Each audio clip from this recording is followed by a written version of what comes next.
If you want your car to sound like this, then this video probably isn't for you. But if you want your car to sound like this, then keep watching, because in this video, I'll be installing a short ram intake onto my car, and I'll be showing you guys all the results after. So with that being said, if you're new here, my name is Kamil. Let's get right into the video. So the first thing we're gonna do is pop open the hood. All right, so as you guys saw, I have an 11th gen Honda Civic Si, and right here in front of me, we have a 1.5 liter turbocharged inline-4 engine. And then this is where the intake is. So in today's video, we will be taking that apart and putting in the short ram intake. So here we have the short ram intake. And as you guys can see, I already assembled a few things. So if you want to buy the same exact one, the link will be in the bio.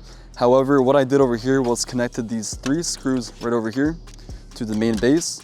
And then I added this clamp that connects the pipe to the plastic right over here. So when you're done doing that, the next thing is going to be taking apart this. And I didn't say this yet, but what you're gonna need is a few 10mm and 12mm bolts, a ratchet, and this long extension so that I can easily get into those little tight areas in my car.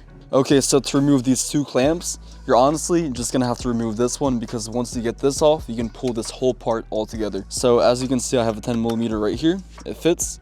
Let's take the ratchet. You gotta turn it to the right to start loosening it up, and then you can start going. All right, so this part is off. And now, one thing you can't forget is you have to remove the sensor right over here. You will need a Phillips screwdriver to take these screws off, or for right now, you can simply clip it off. And then here's the sensor. You can put it to the side, and we can continue taking this apart. So over here, we have 10mm bolts as well. So this time I'm gonna use the extension so that I can, get in there. And we have 2 screws right over here. So let's take it apart. Here we have one, and here we have the second one. All right, so now after you got those 2 screws out, you're gonna put them on the side. And now we have to take apart these 2 right over here. And these are also gonna be 10s. So same process, just unscrew them. There's one, and there's the second one. And now this should get loose. Oh, we have to take this little clamp off. So we're just gonna flick that out.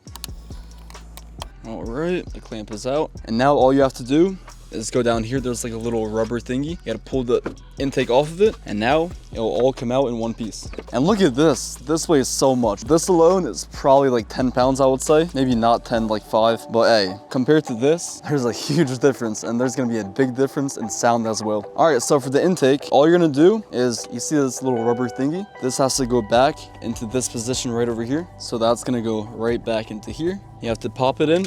There you go.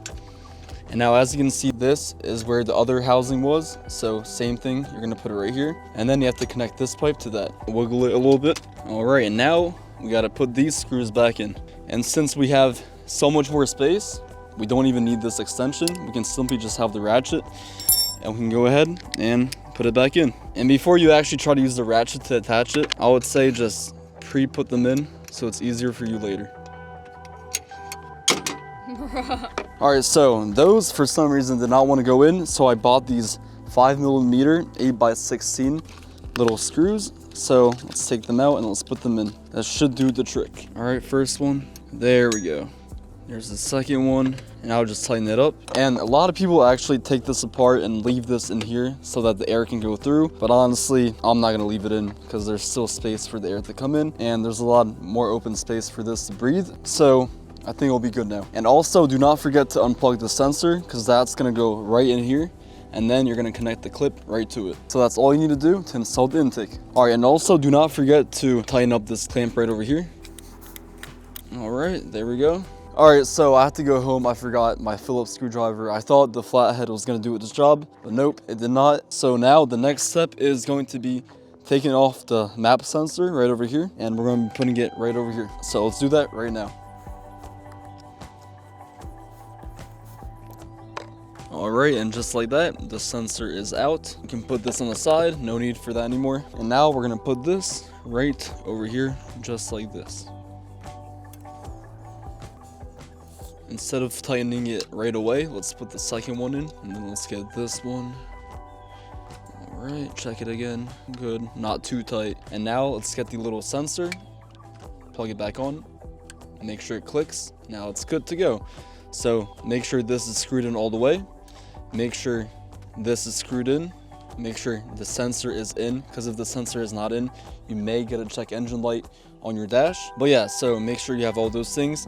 Make sure this is screwed in. I have little clamps on the bottom to ensure it's in place. I did not show that in the video, but they're in. And make sure that little rubber thing is positioned correctly with the intake and that it's sitting nice and correctly. So that's how you install an intake. It's super simple. Like I said earlier, all you need is a ratchet, a 10mm, maybe a 12, a flathead, a Phillips, and that's basically it. And just like that, we have an intake back on this thing. Let's freaking go. So now I'm going to turn the car on and give you some revs. I'm going to put the mic right over here on the intake so you can hear the nice warm startup. It's not going to be a cold start. It's going to be a warm start.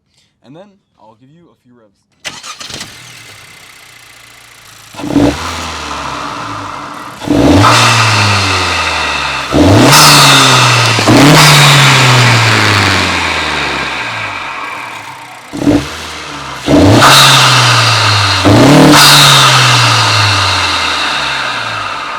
So there we have it, and that's how you install a short ram intake into an 11th gen Civic Si. So if you ever want to do this to your car, hopefully this video helped you out. If it did, drop a comment and subscribe down below. It's totally free. And I post daily videos, and then these longer form videos, I tend to post them every week. So now I'm going to be playing you guys some clips of me driving by with the intake in. So I hope you guys enjoy. And also, before you go ahead and close your hood, make sure you have everything and you did not leave anything behind, because this is very important. You do not want to be driving with loose things in your hood. So let's close the hood, make sure everything's good.